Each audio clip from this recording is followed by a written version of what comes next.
પ્રકાશ એની પર્યાય છે દીવાની, ઘડાની પર્યાય નથી પ્રકાશ, દીવાની પર્યાય છે ને પ્રકાશ. અને ત્રીજો શબ્દ છે પ્રકાશ્ય.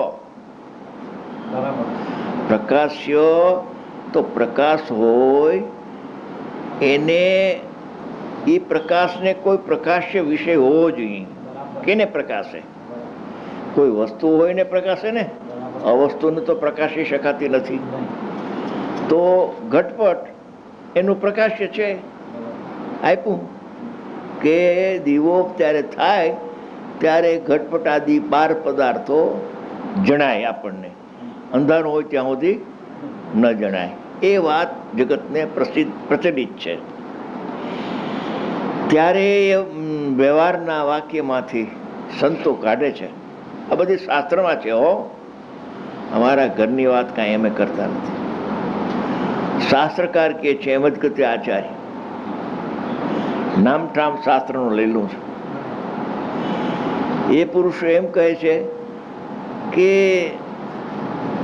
પ્રકાશક બરાબર દ્રવ્ય, પ્રકાશ એની અવસ્થા એ પણ બરાબર છે, પણ એનું પ્રકાશ્ય ઘટપટ નથી. દીવાનો પ્રકાશ પરને પ્રકાશ તો નથી. ઘટપટ એટલે પર, દીવાથી પર થયું ને. દીવો છે તે સ્વ અને ઘટપટ છે એ પર.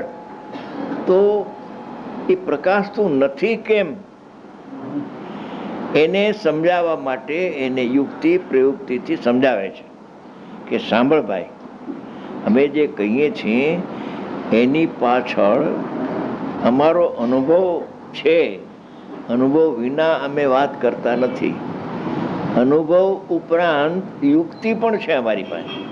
એકલા અનુભવથી કહેશું તો તમે નહીં માનો એ અમને ખબર છે, પણ સાથે નઈ વિભાગની યુક્તિથી તમને સમજાવશું. યુક્તિ એટલે નઈ વિભાગ. તો કે કૃપા કરીને સમજાવો. અમે તો એમ જ માનીએ છીએ કે સ્વ પર પ્રકાશક છે. દીવો તો સ્વને પ્રકાશે અને એટલા બાહ્ય પદાર્થ હોય એને પ્રકાશે. તો કે એમ નથી. તો કૃપા કરીને સમજાવો કે કેમ છે. તો કહે છે કે પ્રકાશક એ તો દીવો છે, દીપક.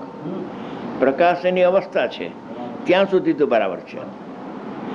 હવે એનું પ્રકાશ્ય શું છે એમાં તો ભૂલી ગયો છું.